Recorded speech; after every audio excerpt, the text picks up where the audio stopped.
Somebody is watching me. This is really awkward.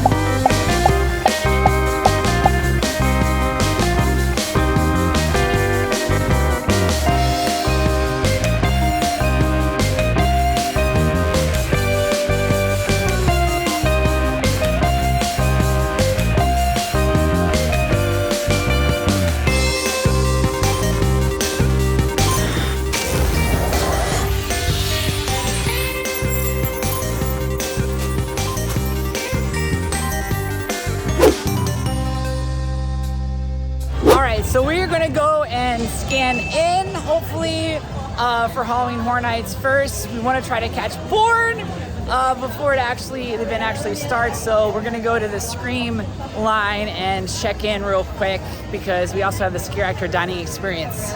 Once you arrive and you have your Halloween Horror Nights ticket, if you also have a day ticket, you're gonna have different areas where you can scan in early. Unbeknownst to me, once you get in the area, you're kind of stuck here. Because I wanted to go watch Born at 4:30, but now we're not doing that because we are stuck in our holding area. But basically, behind me, you can see this is where you would go to scan in. If you are like a pass holder like me and you scan into the park, you have to wait at least 7 minutes before you can scan in again to Halloween Horror Nights. But after you scan in, and then you can come down the main New York area, so to speak, of Universal Studios, walk around, take pictures, do that kind of a fun thing, check out the Halloween Horror Nights tribute store, and then of course we have the Scare Actor dining experience at Louis, and we're gonna do a whole different video on that.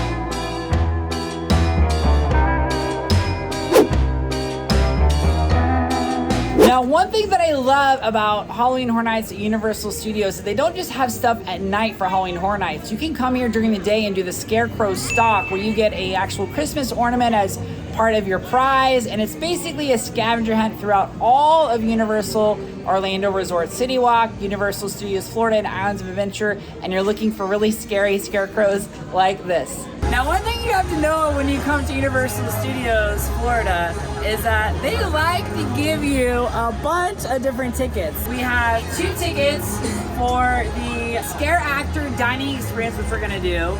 We have 2 tickets for the photo pass, which are these. And then we also have 2 tickets for the standard express pass, which you really need to buy a lanyard to keep all your paper things together when you come to Universal Studios. If you're staying in a premier resort property and you have the unlimited express pass, these pouches are great because they can scan right in the pouch. So I have the official Halloween Horror Nights lanyard right over here. My husband is a huge Beetlejuice fan, and so he has the Beetlejuice Halloween Horror Nights, which I believe... Give me that, thank you. I believe that might have been from last year. So we are gonna put this in here. By the way, can I just tell you, I'm so glad we found out that we didn't go do Born, because the Born show was at 4:30 and at 5 o'clock the park shuts down.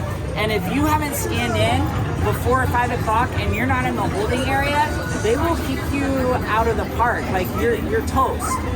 At least that's what I was told by a team member, and it sounds probably true. So I'm imagining you might have to go all the way back outside and wait until 6:30 to come back into the park, and everybody knows being inside the park before it starts is like a huge advantage. So I'm glad we didn't do that. All right, so we came out of Louis from the Scare Actor dining experience, and we are headed into Bloomhouse. It is 5:41, so not even the official 5:45 start time yet. Here we go. We're gonna start Halloween Horror Nights. So I'm actually gonna sign off and give you a recap at the end of the night, because you can't film in the haunted houses anyway. So I'll give you a recap at the end of the night and show you all the scare zones and all the cool stuff. We just finished experiencing Halloween Horror Nights, and we had an amazing time. There are 10 haunted houses this year, 5 sinister scare zones, and then of course you have the 2 amazing shows as well. You have Ghoulish, which is the nighttime water show. And then you have the wildfire show, which is a fire/circus acrobatic show. So let me tell you my favorite things and kind of the rundown of my favorite tips for Halloween Horror Nights. First of all, just like you probably heard from other people, you definitely want to have an express pass or do RIP tour. The lines get absolutely insane. And in addition to the lines, it's really, really important that you're prepared to walk a lot, because all of these haunted houses are in the back stages of Universal Studios Florida, and you have to walk a long ways to actually go inside of them, and then you gotta walk a long ways back to get back into the park. So we did probably about 20,000 steps. That is more than probably what you would do on a normal day at Disney, which is crazy. So make sure you bring those walking shoes, get those express passes. Those will reduce your wait times at least by half, if not more. Now, if you really want to save even more time, get that Scream Pass where you actually get to get into the park early before the 6:30 official opening time for Halloween Horror Nights, or do the Scare Actor Dining Experience to get in early, which is what we did. That was without a doubt one of the smartest decisions that we made, because we were able to get in our first haunted house at 5:45. We had a 5:15 dining reservation. We got in at 5 o'clock. Got out of there by 5:45, went right into that first haunted house, and then we were able to hit the haunted houses towards the back of Universal Studios Florida right after that house. So we actually finished all 10 haunted houses. Are you guys ready for this? We finished all 10 haunted houses by 8:20 at night. The Halloween Horror Nights doesn't even start until 6:30, and we had everything done by 8:20. That was really amazing. We had time to go to the Wizarding World of Harry Potter, Diagon Alley, got some butterbeer, rode Escape from Green Gawks, and then we got to see that wildfire show. Now that wildfire show was spectacular. You guys know I'm a former Ringling Brothers circus clown. I know good circus acts when I see them. There was a lot of really good, amazing acts in there, and I'm a huge fan of fire. They had a lot of fire, so that was absolutely amazing. Then if you love the nighttime spectaculars, you have that ghoulish nighttime spectacular, which is a whole lot of fun as well. Now I can't forget to talk about the amazing scare zones, because those scare zones are really what makes Halloween Horror Nights really extra special as you're going from one haunted house to the next haunted house, going through those scare zones, getting scared, seeing all the different scare actors dressed up in their different Halloween costumes. Is really, really, really amazing. So the last couple of tips I think I want to say is, when you come here, make sure you start towards the back of the park and work your way to the front of the park, because everybody starts at the front and works their way to the back.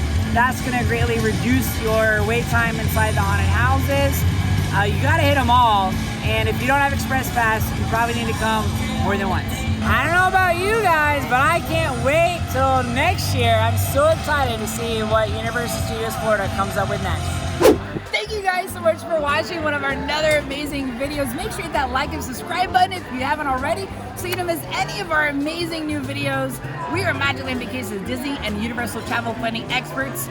And make sure, if you haven't already, check out our website, magiclandvacations.com. There you can schedule a consultation with one of our amazing experts. And guess what? We do way more than just Disney and Universal Vacations, so definitely want to check us out there. Also, make sure you go to our private Facebook group, Travel Genie Fan Club, where we do giveaways and trivia contests every single month.